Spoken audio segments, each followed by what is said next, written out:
knowledge and ignorance. To the devotees, the feeling of I and mine is ignorance.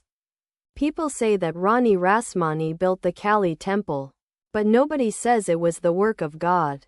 They say that such and such a person established the Brahmo Samaj, but nobody says it was founded through the will of God.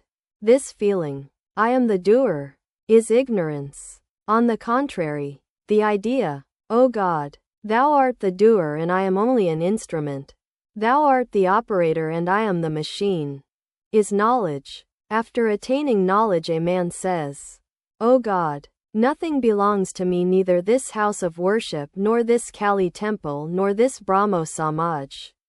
These are all thine. Wife, son, and family do not belong to me. They are all thine. To love these objects, regarding them as one's own, is Maya, but to love all things is Daya, compassion. To love only the members of the Brahmo Samaj or of one's own family is Maya. To love one's own countrymen is Maya, but to love the people of all countries, to love the members of all religions, is Daya. Such love comes from love of God. From Daya, Maya entangles a man and turns him away from God, but through Daya one realizes God. Sages like Sukadeva and Narada always cherished Daya in their hearts. Pratap, revered sir, are those who live with you making progress in spiritual life? Master, I tell people that there is nothing wrong in the life of the world, but they must live in the world as a maidservant lives in her master's house.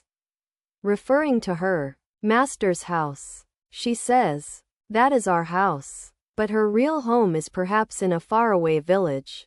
Pointing out her master's house to others, she says, no doubt, this is our house.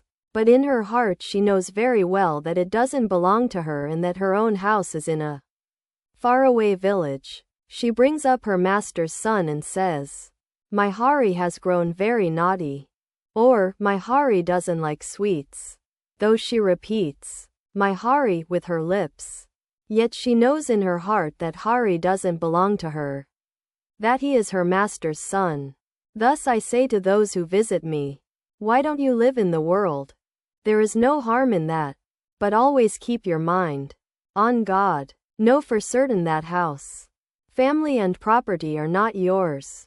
They are God's. Your real home is in God. Also I ask them to pray always with a longing heart for love of God's lotus feet. Again the conversation turned to the English people. A devotee said, Sir, I understand that nowadays the pundits of England do not believe in the existence of God. Pratap, however they may talk, I don't believe that any of them is a real atheist. Many of them have had to admit that there is a great power behind the activities of the universe. Master, well, that is enough. They believe in Sakti, don't they? Then why should they be atheists? Pratap, they also believe in the moral government of the universe. Pratap was now about to take leave of the master.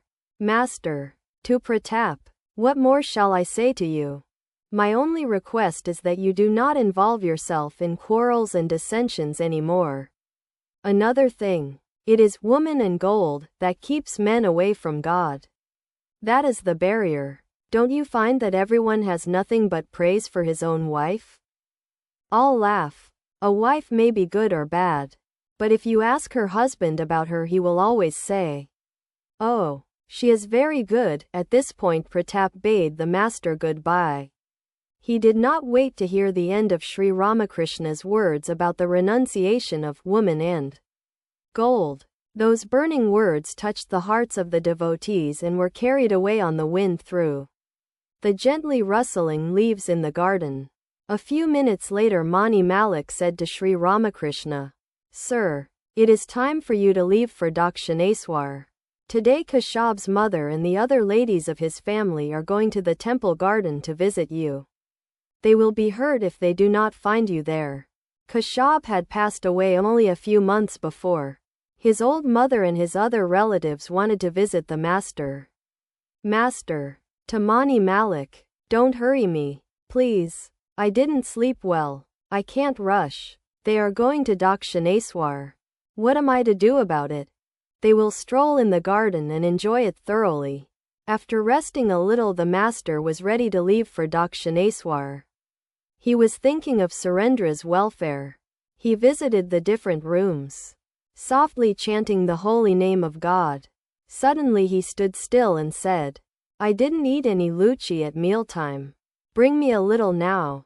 He ate only a crumb and said, there is much meaning in my asking for the luchi. If I should remember that I hadn't eaten any at Surendra's house, then I should want to come back for it. Quote, all laugh. Mani Malik, that would have been nice. Then we too should have come with you. The devotees laughed.